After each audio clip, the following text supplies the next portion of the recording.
Kumpirmadong si Enola Mithinga ang batang babaeng spotted na buhat noon ng aktres na si Charlie Dizon nang magpunta sila ng mister niyang si Carlo Aquino sa Binondo, kasama ang ilan sa kanilang mga kaibigan.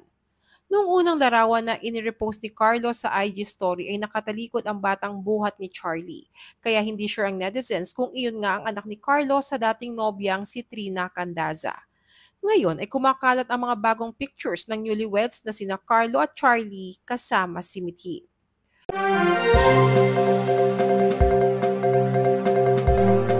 Tila ay eto na ang katuparan ng pahayag ni Trina Candaza noong 2023 interview sa kanya ni OG Diaz ang tungkol sa kondisyon niya kay Carlo na ipakilala lamang ang anak nilang si Mithi sa babaeng pakakasalan niya dahil iniiwasan umano ni Trina na malito si Mithi kung paiba-ibang girlfriend ang ipapakilala sa kanya ng kanyang ama. Pahayag noon ni Trina, respect na lang muna sa akin na wag muna ipakilala si Mithi sa mga panibagong partner.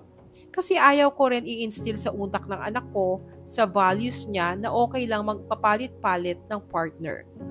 Kaya ngayong kasal na sina Carlo at Charlie at makikitang kasama na nilang magbanding si Mithi ay nangangahulugang tinupad ni Trina ang kanyang pangako at all is well sa co-parenting setup ng dating magkarelasyon. Base sa mga larawan ay makikitang tila na develop na ang closeness between Mithi and Charlie. Katunayan ay silang dalawa ang parating magkasama. Sa isang picture ay hinalikan pa ni Mithi si Charlie at sa isa naman ay nakayakap ng mahigpit ang bata sa leeg ng kanyang stepmom. Very happy din ang netizens dahil mukhang magkakaayos-ayos na raw ang lahat. Bilib naman ang marami kay Trina dahil sa kabutihang isinukli nito sa kabila ng sakit na naramdaman niya noon. Trina has a good heart. She chose her peace of mind over anything else so she can move forward. Trina being true to her words, such a kind soul. You deserve the best, Miss Trina, because you are beautiful in and out. Though it breaks your heart, but you choose peace. Mukhang happy naman sila pareho at nakikita din sa mukha ng bata na masaya siya kasama ang daddy at wife ng daddy niya.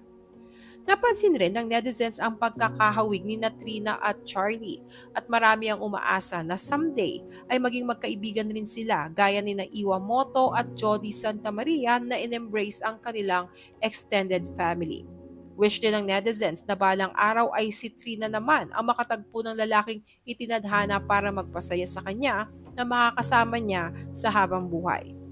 Sina Trina Candaza at Carlo Aquino ay naging magkarelasyon noong 2019 at naghiwalay noong 2022. Sila ay may isang anak, si Enola Mithi. Si Carlo at Charlie naman ay ikinasal nitong June 9 sa isang garden resort sa Cavite.